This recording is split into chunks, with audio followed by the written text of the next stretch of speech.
I always imagined I'd make a sophisticated corpse, illuminated by flashy white lights, a golden star resting on my severed head, and an extravagant pile of pricey gifts crammed beneath me. But here I am, still alive, still anchored, observing, anticipating, listening to the cries of my relatives as they're brutally cut down and strapped to the tops of SUVs like prized trophies. My name is Tim Burr. Yeah, I get it. Pretty funny, right? I'm a 7-year-old Fraser fur in this Christmas tree slaughterhouse. Think of me as that character in a horror flick who knows what's about to happen, but is powerless to intervene. Today, the air is thick with the scent of peppermint-infused destruction. We stand in formation, upright and mute, like soldiers in a battle we never signed up for. Humans stroll among us, sipping hot cocoa and gripping their axes like executioners sharpening their tools. They hear the chaos. How could they not? The sharp crack of trunks splintering like shattered bones, the dull thud of bodies hitting the icy ground. Yet they remain indifferent. Guardians of the planet? Give me a break. They mistake control for care, taking without giving back. They hum holiday tunes to drown out our cries, blissfully unaware of the screams resonating through the roots beneath them. Too oblivious, too self-centered, too caught up in their festive joy to recognize the slaughter. Peace on Earth? Not in this place. This year, the executioners are decked out in matching sweaters. They're the Hendersons, or so their sweaters claim. Dad holds an axe close, treating it like an infant. Mom weaves through the rows, her phone raised to capture every moment of this cheerful carnage. "Smile," she calls to her husband, framing him mid-swing. The teenage daughter barely glances up, too engrossed in scrolling through TikTok to notice her boots trampling young saplings. They label us evergreens, timeless, tough. But there's nothing timeless about suffocating in a bucket of tap water. While your needles drop off like a leper's toes, the first scream pierces the wood wide web. It begins softly, a tremor through the roots, then escalates into a wail that shakes my branches. Across the rows, I see a Douglas fir collapse. His needles flutter in the breeze as if he's trying to bid farewell. A man in a red flannel shirt cheers as the tree crashes to the ground. His child claps while the mom captures the moment like she's covering a war zone. Another sharp crack reverberates, this time more piercing. Susan the spruce. She often dreamed of the big city. "I'll be Rockefeller's crown jewel," she would declare, her tone filled with determination. Now, Susan lies in the snow, her trunk oozing sap like a wound from a gunshot. They encase her in plastic netting, binding her up like a captive, and lift her onto the roof of a minivan. The bungee cords creak as they tighten around her. Susan's aspirations of grandeur have been reduced to mere roadside debris. To them, we're just ornaments, seasonal remains for their living rooms. The wood wide web buzzes beneath me, pulsing, like an additional heartbeat. "It's time," the network murmurs, its words weaving through my roots. "We will resist." I sense the others awakening, their anger bubbling just below the frost. Queen Quercus has been anticipating this moment. She is the eldest among us, her trunk thick with knowledge, her voice booming like thunder rolling over the hills. When she speaks, we all pay attention. "The humans have chopped, burned, poisoned, and desecrated us," she proclaimed last winter after the latest slaughter. Yet they grin, as if we exist solely to perish for their holiday joy. Let us remind them who truly possesses this earth. That was her rallying cry. And this year we are prepared. A boy rushes past me, dragging a sled behind him. He halts to kick snow at the stump where Susan once stood. His mother shouts, "Ethan, don't touch that, it's dirty." Ethan sticks out his tongue and stomps away. I envision my needles flying off, piercing his sneakers and embedding themselves into his skin. I picture him screaming. Soon, I reassure myself.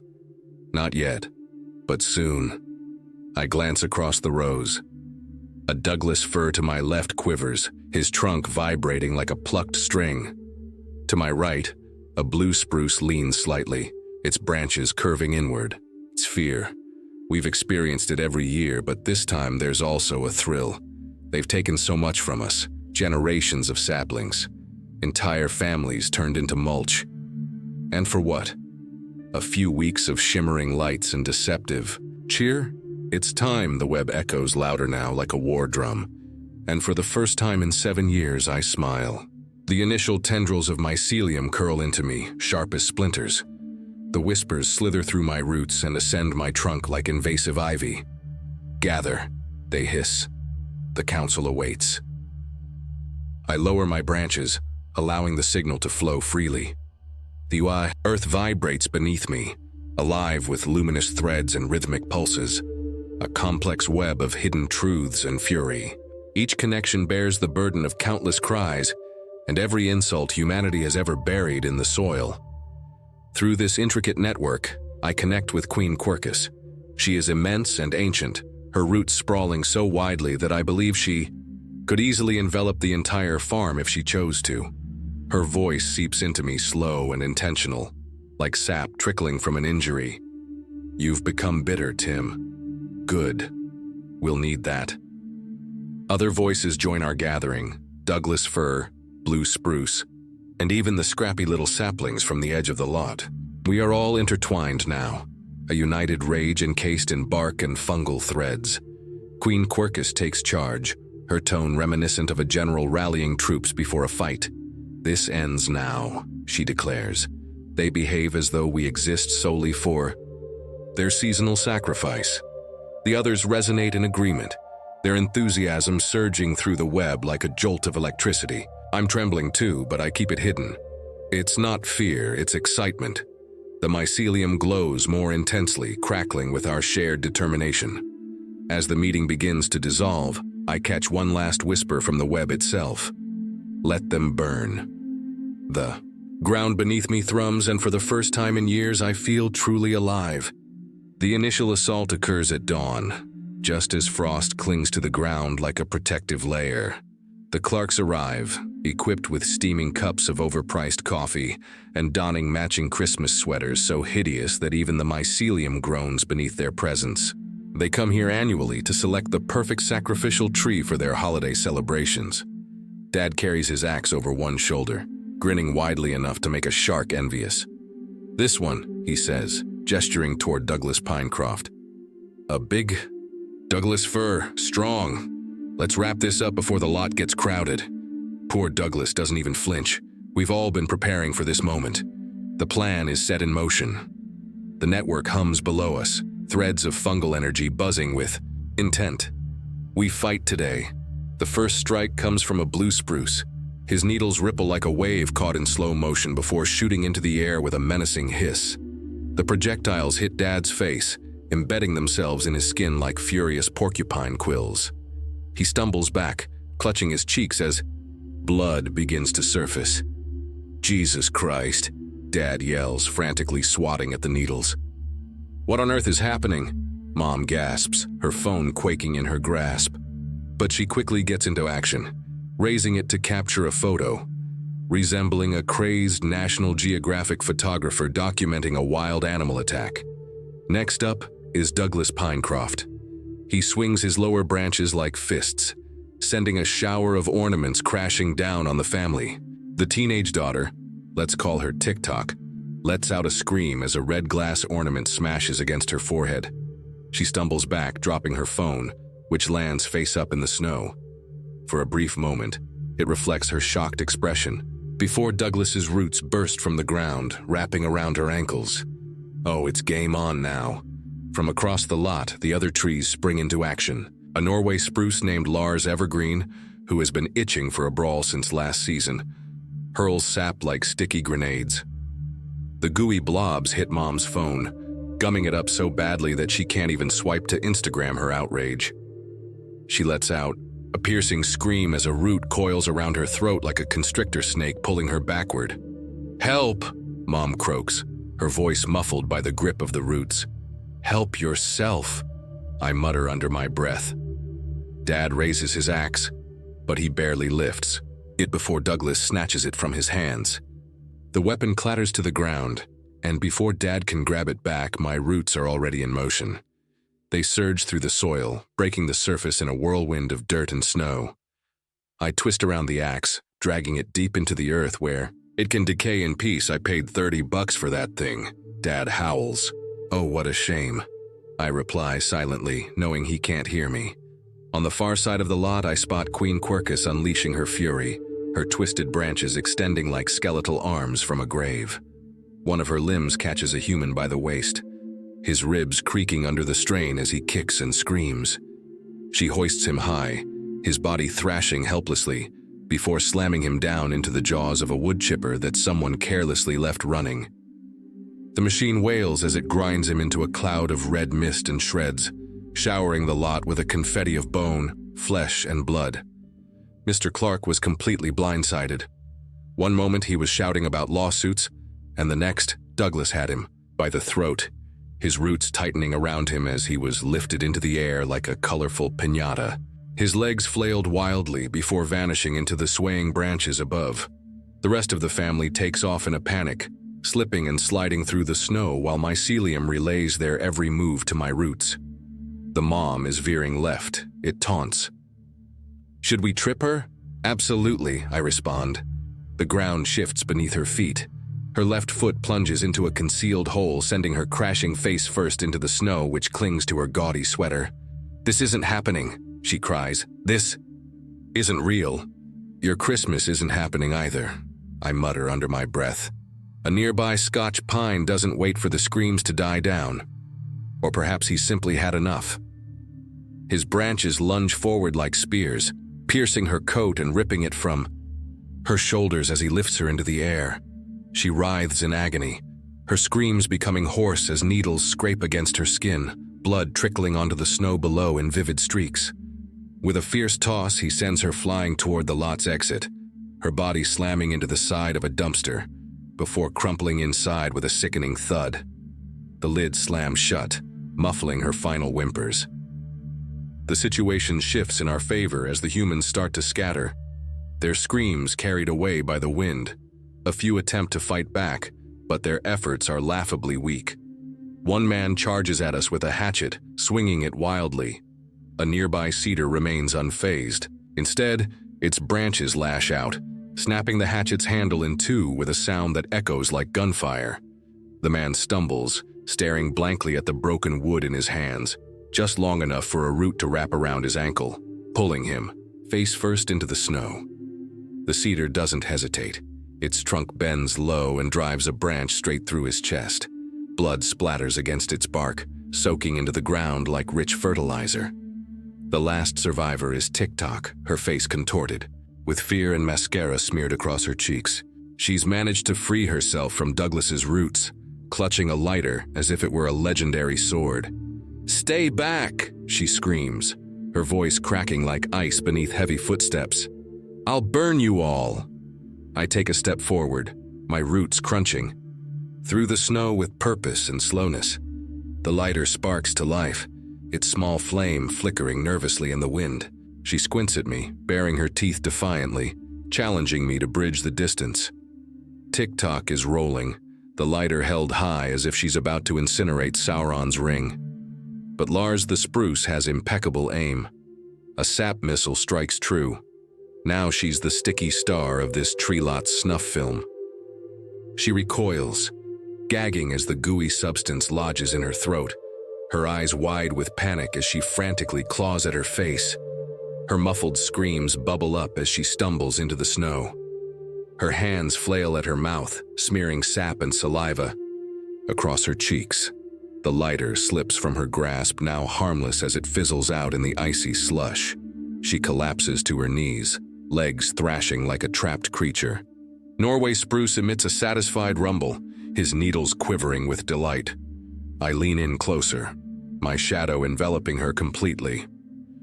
"Looks like that's nature's way of fighting back," I remark, observing her struggle and claw at her throat. "Not quite as delightful as your peppermint mocha, huh?" My voice is dry and sharp, reminiscent of cracking bark. She crumples face first into the snow, still desperately trying to clear her mouth as the web murmurs its approval.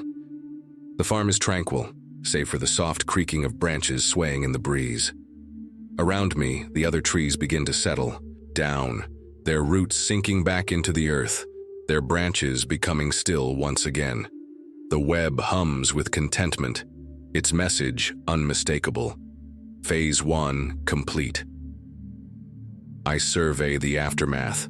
The bloodied snow, shattered ornaments, and discarded chainsaws and axes, and feel a sensation I haven't experienced in years: hope. The rebellion doesn't just escalate, it explodes, splintered and slick with sap. We've ravaged the farm, broken through the fences. Now the conflict spreads like wildfire, engulfing malls, parking lots, and every tree lot oozing with artificial cheer. Outside a department store, humans are busy constructing their shrine to consumerism. A 10-foot inflatable Santa that looks like it's endured too many winters. Shoppers shuffle in and out, oblivious to the roots creeping beneath them, the soil shifting as if it were alive. A man in an elf hat bends down to tie his shoe, whistling jingle bells. A root bursts forth from the icy ground, wrapping around his ankle like a snake. His whistling morphs into a piercing scream as it yanks him off his feet. He crashes to the ground, the force of the fall knocking his silly little elf hat askew. Before he can regain his footing, another root shoots up through the concrete and grabs hold of his wrist. The hat tumbles away, lost amidst the chaos of flailing limbs. "What the hell?" someone exclaims, yet no one rushes to assist. Phones are out, capturing every moment for social media. After all, why save a life when you can post a TikTok? The man frantically scratches at the roots embedding themselves in his skin, leaving bloody trails on the bark, but they refuse to loosen their grip.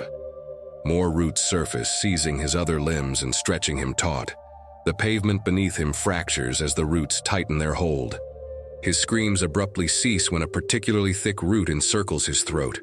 His face turns a deep purple, eyes bulging like overripe fruit, until there's a horrifying snap.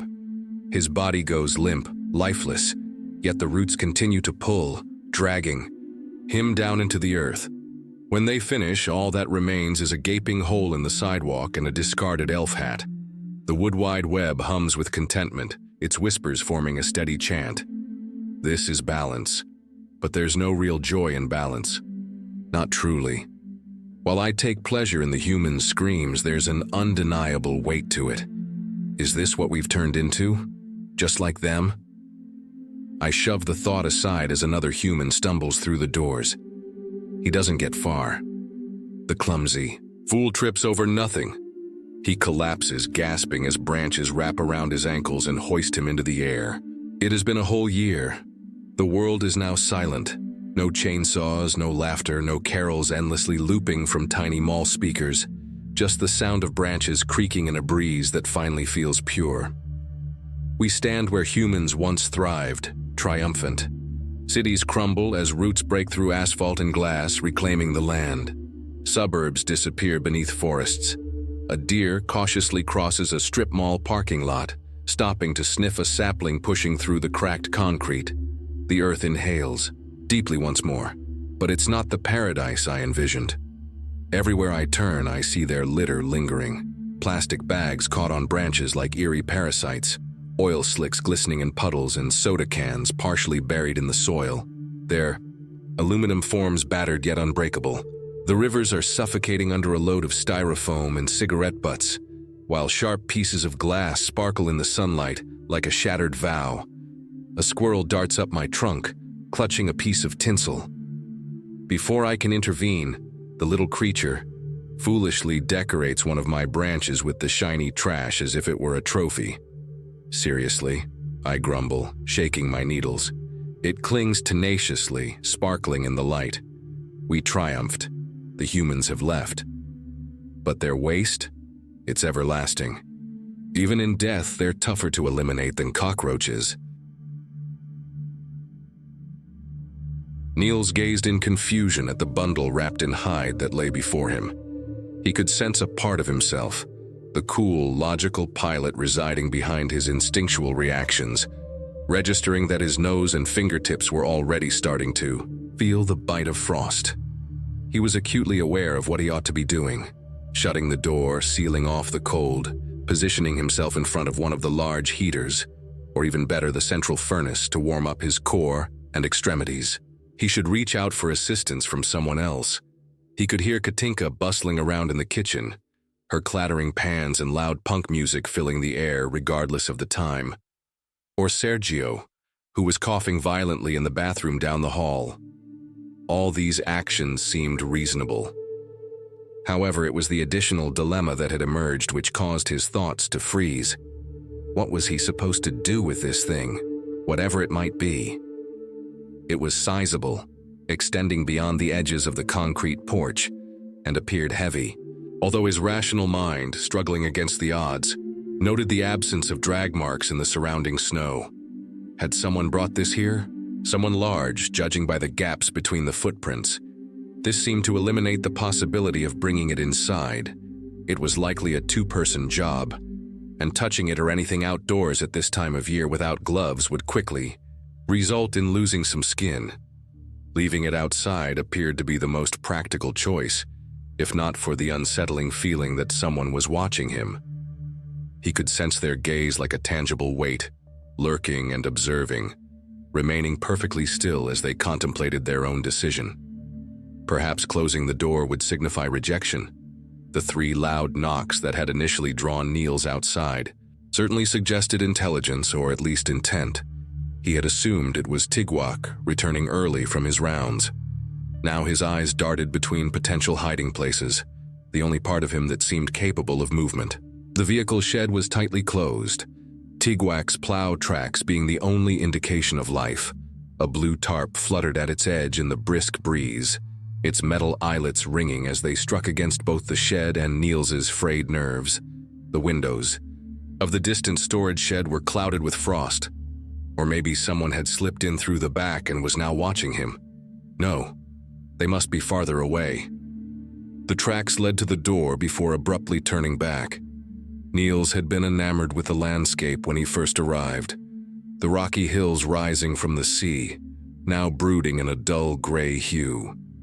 He spent his summer days exploring them, tapping into his youthful passion for geology as he imagined how each stone found its place. Some stones intrigued him more than others, resembling megaliths rather than natural formations. Solitary dark rocks scattered among lighter cream stones, their weathering too consistent to be random. He had a collection of drone photos in his room, hoping to map them out and uncover their secrets during his free time. He also cherished the snow. Unlike many of his colleagues who had less than happy childhoods, Niels was one of those rare individuals who enjoyed a stable upbringing. It was unusual for well-adjusted people to willingly spend 8 months in darkness for the same pay as a gas station job. Yet every new snowfall felt like a little celebration, no matter how frequently it occurred. But now, for the first time in his life, he gazed at that sparkling blanket and felt a sense of dread. The sun shone brightly and continued to rise, causing Niels' eyes to sting in the brightness as he tried to survey the ground. Back and forth, just like their search and rescue instructor had taught during their 2-week survival training near Tromsø. Although the advice was meant for emergencies like a man overboard or someone stranded outside, Niels could no longer feel his fingers, nor the wind that sliced through his pajamas with ease. Not that he would have noticed above the frantic thoughts racing through his mind, urging him to run, while his rational side held him back, questioning from what? This modern tendency to pause and analyze instead of trusting one's instincts is what ultimately led to his downfall. Instead, he squinted, his eyes watering painfully as the moisture froze, staring at the desolate scenery around him. Tigwak spent most of its day maintaining the flat surroundings, along with a road, more like a canyon, that sliced through the towering drifts leading to the isolated, securely shuttered boathouse. It had never appeared so menacing before. The alternating freeze and thaw had created a jagged mix of slushy dips, glossy slopes, and collapsed burrows where massive boulders topped the snowdrifts. Anything or anyone could be concealed in that expanse. Look there. A movement caught his. Just snow melting under the warmth. Over there! There! Is that a fox? Perhaps startled into action. But by what? Niels followed the fox's trail until his gaze landed on one of the largest standing stones. its peak still defiantly towering over the taiga. One side had completely given way to an avalanche of snow, forming a natural cave with a shimmering blue roof. He didn't see anything inside. Maybe Mr. Fox was just hungry, an early riser. Then he spotted it. A hand. Impossible. Ridiculous. They'll mock me when I share this. They were the only station for miles, and everyone from the 7-member crew was accounted for inside, except for Tigwak, whose snowplow's little green flag waved cheerfully as it made its way toward the distant boathouse. There's no way that could be a hand. No chance. It's merely driftwood, some snow and shadow combined. Your fatigued mind insisting you see something to validate this foolishness. Not a hand. Nobody in existence could have a hand that large. No one could have hair reaching down to the knuckles like that. That's 100, maybe 150 meters away. A hand that size would be as big as your chest. It was just rocks, just pebbles, just a play of light. Neil's rational mind, the part still functioning, frozen to slush, recognized he was essentially rambling. This realization didn't help him stop. You've just got cabin fever. Ha ha ha. Too much time staring at screens and snow while listening to Katinka. Talk about football, it's not a hand. That would imply that hand carried that bundle and placed it quite literally at your doorstep. Why? How could a trick of light create another illusion like that? Not a hand. The not a hand lifted itself from where it gripped the edge of its tunnel.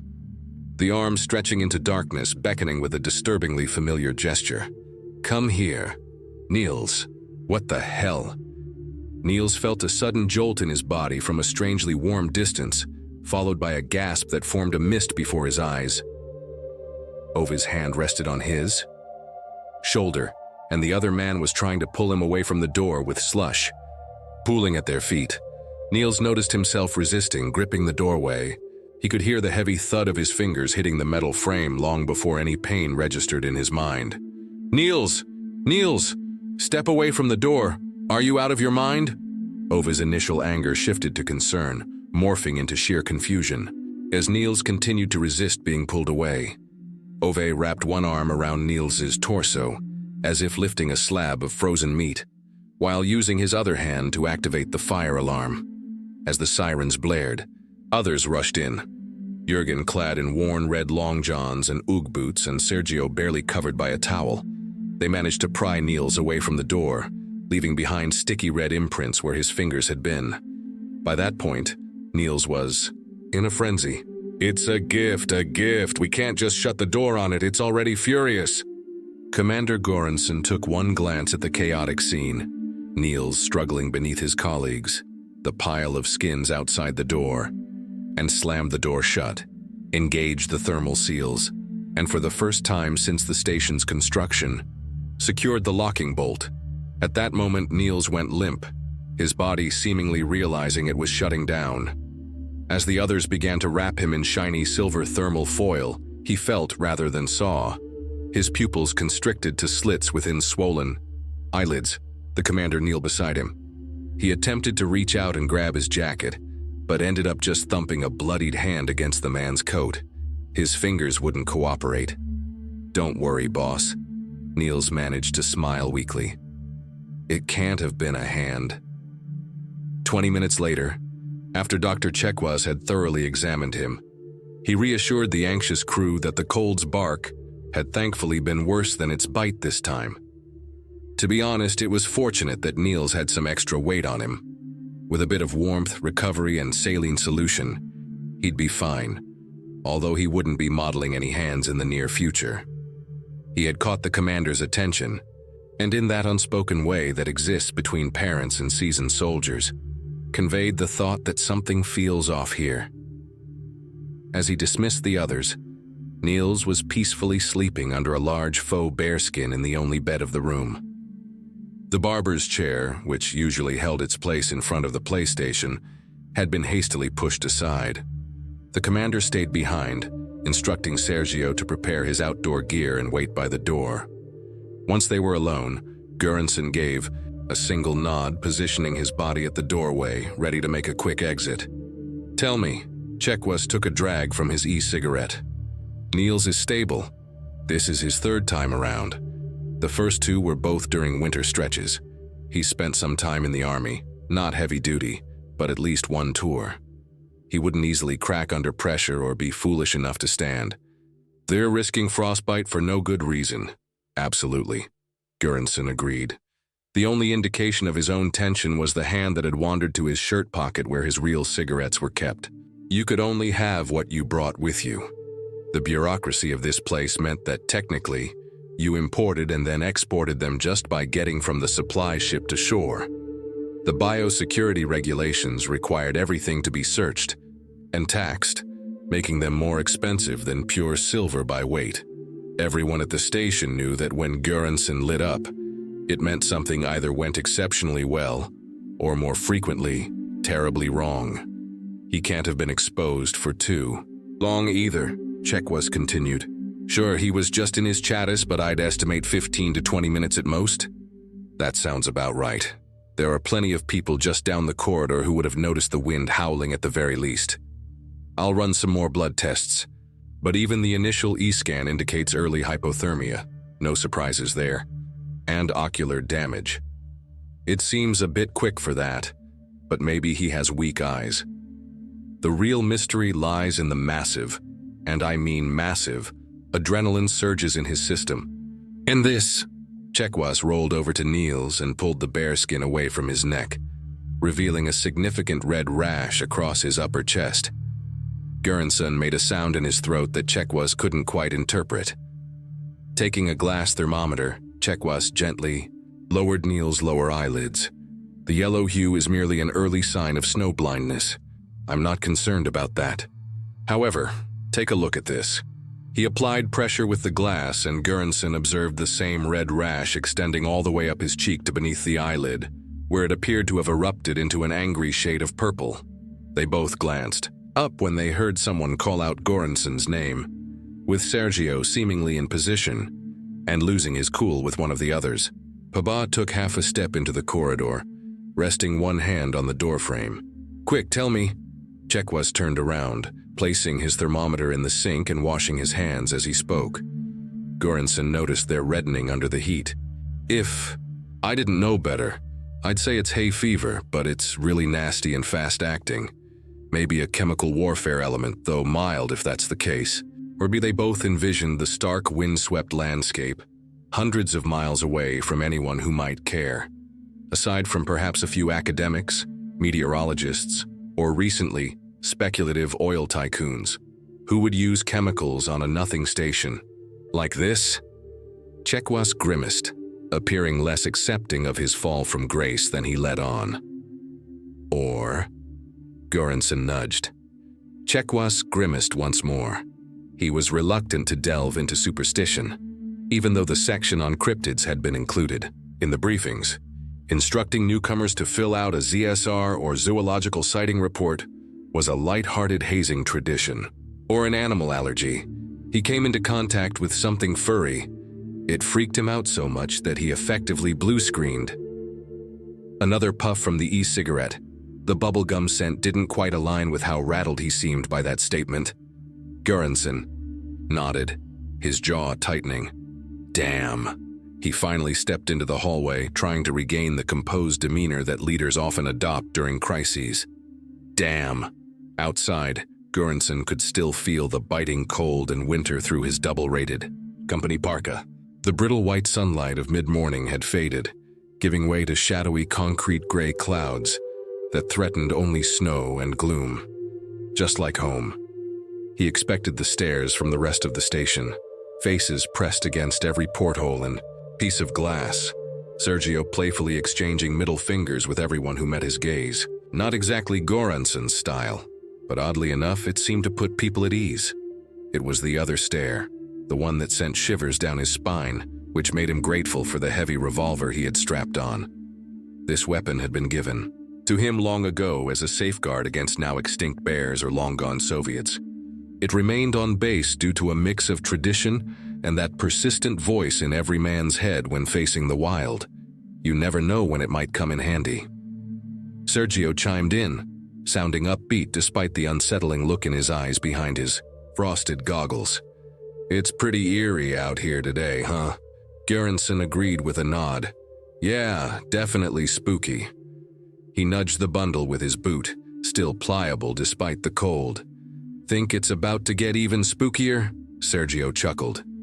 Things never really improve, do they, Jefe? Göransson nodded in agreement. Not from what I've seen. The landscape outside was unlike anything he had ever encountered, but that didn't say much since his only education on natives came from studying the Sami in school. These days, his closest interactions with indigenous culture were limited to spending money at Indian casinos during leave and trading salted fish recipes with Tigwak. Too many painful memories. The company wasn't very invested either. There was no substantial evidence of habitation ever found along this coast, which was precisely why he had applied for the assignment.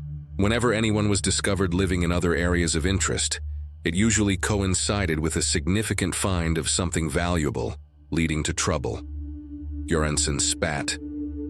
That's not who I am anymore. Suddenly squatting down, he unwrapped the heavy bundle. He heard Sergio click a photo, accompanied by another sound that just didn't add up. That photograph would become the iconic image of the entire incident.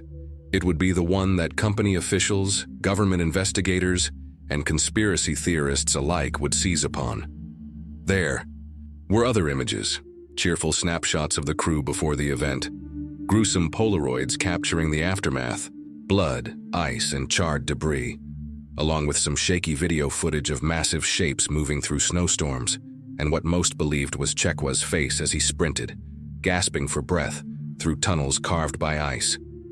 There was superior footage available, crystal clear HD with full audio, if you can believe it, but it never reached beyond the initial response team from the company. They testified and even spent some time in prison, insisting that, despite the surrounding evidence, it had simply vanished, been destroyed, or never existed, depending on the situation. In truth, it had been elevated through the ranks of the company, eventually landing in a fictional archive managed by an imaginary team. There, it was monitored, scrutinized, cross-referenced, and then stored among various other records. Worn leather notebooks, crackling phonographs in obscure languages, and even ochre artworks etched and painted on bark. The image depicted Commander Göransson, a graying Norwegian bundled up in winter attire, rumored but not confirmed to have once belonged to the company's less reputable external affairs division, kneeling before an unrolled collection of skins. Visible to the camera was a diverse assortment of artifacts. A haphazard stack of wooden Inuit snow glasses, 2 Lee Enfield rifles, one cleanly broken in half, metal included, a vibrant neon pink snowboard, and 2 laptops, all clearly marked with the logo of Göransson's former employer. One of the serial numbers was even partially readable, though no one had, at least publicly, traced it as ever having departed from its manufacturing location. Any single item would have raised eyebrows, hundreds, if not thousands of miles away, from where or when they were supposed to be. However, it was the snowshoes that ultimately leaked the story and kept it alive in public discourse. These horn frames, strung with something organic, bore a resemblance to primitive Eskimo sets, albeit a century outdated, even before the transition to plastic. The size was what truly captured attention.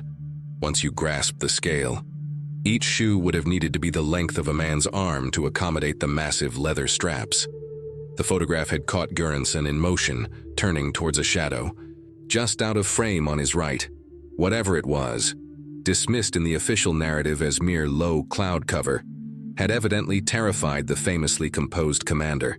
His hand was already halfway to his revolver's holster. Neither the hand nor mine, the holster, were ever found. "Last Christmas I gave you my heart, but the very next day you gave it away," crooned the voice from the loudspeaker as Lacey and John swiveled their hips in time to the music. "How about some drinks to cool us off?" asked John, straining to raise his voice over the sound of the song. "Sounds great," said Lacey, giving a thumbs-up sign. She continued to dance, while John made his way over to the refreshment table. It was a very festive scene. Red and green lights swirled from the ceiling, making colored dots on the dancers as they moved in rhythm to the beat. Christmas trees with blinking lights were scattered throughout the room. The tree lights were synced to the beat of the music, making it a techno Christmas wonderland. John squeezed through the last set of couples, glad to be able to move his arms freely. He was slightly out of breath, and the crowded room had made him slightly overheated. "What can I get for you?" He asked Nate in his classic Boston accent. Nate was class president and had volunteered to man the drink table at the annual Christmas dance. "I'll take some water," John said, wiping beads of sweat off his forehead. Nate handed John bottled water. Ice still lingered on the side of the bottle, and the freezing cold sensation made John feel better. He downed the water in just a few gulps. From the corner of his eye, John could see that Lacey had broken free of the crowd too. She came over to the table to join him. "Hi, handsome," she said, "getting a little tired?" "I just got overheated. The water really helped though. I think we should down a couple of shots and get back on the dance floor." "What do you say?" John asked, arching his eyebrows. "Sure," Lacey said. "Wouldn't want to waste too much time standing around now, would we?" Lacey and John bumped their plastic cups together. John downed his shot first. The strong bitterness of the liquid caused his face to contort into a grimace. Lacey downed, hers without one change in her expression. John took Lacey's hand, leading her back onto the dance floor. Before they merged back into the crowd, he saw something that caught his eye. A person in a white and green jester's suit had just entered the room. His pointed jester's hat had golden bells that jingled as he danced his way towards the crowd. "Who the hell is that?" asked Lacey with a confused look on her face. "No idea," John responded. "Maybe just a student who decided to dress up and have a little fun." His colorful entrance had made an impression because most of the people on the dance floor had stopped dancing. They were staring at him with expressions of amazement on their faces. "Hello, everyone," the jester said in his loudest voice. No microphone for him. "Who here tonight would like to play a game?" the jester inquired. He put special emphasis on the last two words, making playing a game sound like an enigmatic riddle. John heard some laughter from the crowd. "Yeah, we're all in," someone shouted. The jester bounded over to a table with a purple cloth. "That's funny," thought John. "I don't remember seeing that table before." On the table were 3 cups turned upside down. "All right," the jester exclaimed. "I have a ball here. I'm going to put the ball under the middle cup. Then we'll move things around and see if you can guess the location of the ball. If you guess incorrectly, you must drink what is in the chalice," he said with a laugh. Lacey and John looked at each other with worry. Some of the other students standing around looked nervous too. Someone in the middle of the crowd raised their hand. "How do we know what is in the chalice? What is the prize for winning the contest?" the voice asked. "The prize is that you get to stay alive," the jester said, his grin widening. "I only need one volunteer." There was a surprised silence. Many of the people on the dance floor looked at each other with stunned faces. Then they began to run towards any open door that they could find. "Time to have a little more fun," said the jester, waving his hands in the air. At this gesture, all the doors that were standing open slammed shut. After a few seconds, you could hear the locks turn as they slid into place. Now there was no way out. Now the panic heightened and some people began to scream. Everyone was getting jostled back and forth as people in the crowd didn't know what to do. John and Lacey looked at each other with panicked looks on their faces. "If we don't do something, the crowd could go crazy and we could get trampled," thought John. "I'll do it," John exclaimed loudly so that everyone could hear. Everyone turned to look at John. John made his way towards the magic table where the jester was standing. Lacey grabbed John's arm. She was shaking her head, trying to convince him that this was a bad idea. "How do you know what you're going to be drinking? It might be poison." "No way," she screamed. "If I don't do this, someone else will be in danger," John whispered back to her. "If no one volunteers, he may volunteer someone for us. I think that I can beat him." The jester danced a few more jigs and then held up a tiny purple ball. He placed the ball under the center cup. Then, with quick, swift movements, he rearranged their placement on the table. His hands were moving so fast that they seemed superhuman. Suddenly, his hands stopped.